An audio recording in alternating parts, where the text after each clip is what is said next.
Anthony for breakfast, 783 Triple M Albany. Time to catch up with HR expert Jonathan Wolfrey. Thanks for your time again, Jonathan. No worries at all, Anthony. Now, the general nature of business during this kind of period, festive season, Christmas going through to New Year, it's the kind of nature of it is there's a lot of stuff going on. There's places that are open. There's places that are closed. I guess if you're an office worker, they usually shut down over the holiday season or the Christmas period anyway.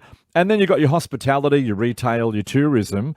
They can get actually extra busy. So with those situations, it can be a little bit confusing for both the employer and the employees as to what workers are entitled to and what they're not as you kind of navigate through this festive season. So how do we know what we can and can't do this time of the year? Yeah, very good questions, because I hear so much anecdotal information from friends, colleagues about what their organisation's doing, some grumpiness, sometimes some excitement about what they're allowed to and not allowed to do.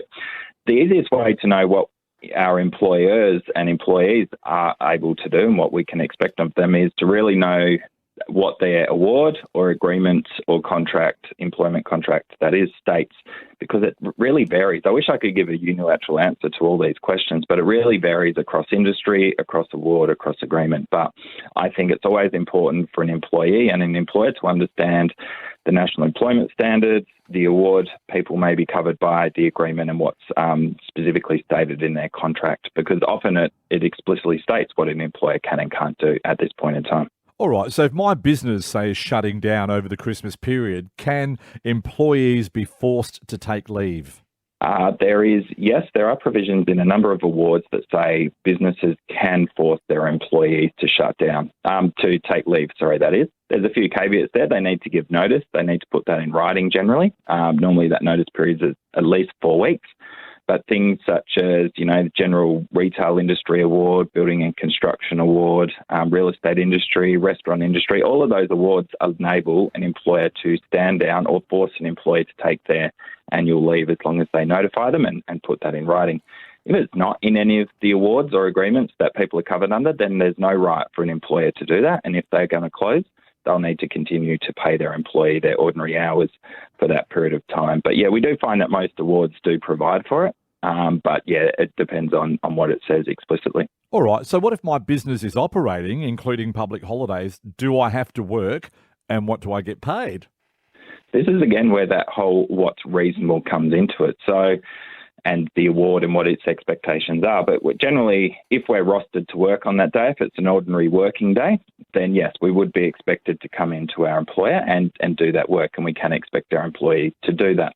If there's some things that we need to take into consideration, for example, there's family and carer responsibilities that otherwise wouldn't exist on, say, Boxing Day, etc., then we need to be reasonable about what accommodations we can make. But generally, if people are rostered and would normally work that, if it wasn't a holiday, then they can be expected to do that. What I would say, though, is public holidays specifically have rates attached to them and penalties attached to them. And despite a verbal agreement, we can't let our employers or can't require our staff to do that. And one of the most common ways I do see that is people go, come and work Boxing Day and I'll give you another day off. Well, if you're going to use that time in lieu arrangement and both parties agree to that, then you need to give time off commensurate to what the penalty should be. So if it's double time and a half, you need to give a person 2.5 days off for working that Boxing Day. So people just need to be aware that we can't just do that quid pro quo. I just come in this day and I'll do something else for you down the track. It still needs to marry up to what people are entitled to, what their penalties might be, and how time in lieu is articulated in their award or agreement. Okay, and just in closing, how can I find out what I'm entitled to?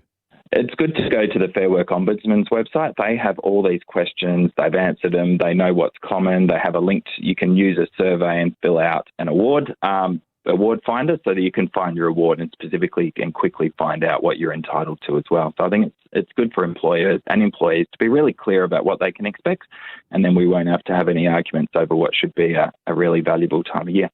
HR expert Jonathan Wolfrey, thanks very much for your time and also your contribution to our Triple M breakfast program here in Albany. And have yourself a great Christmas and New Year, and we look forward to catching up in 2021.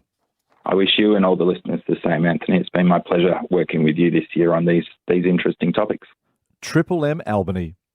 Hey gamers.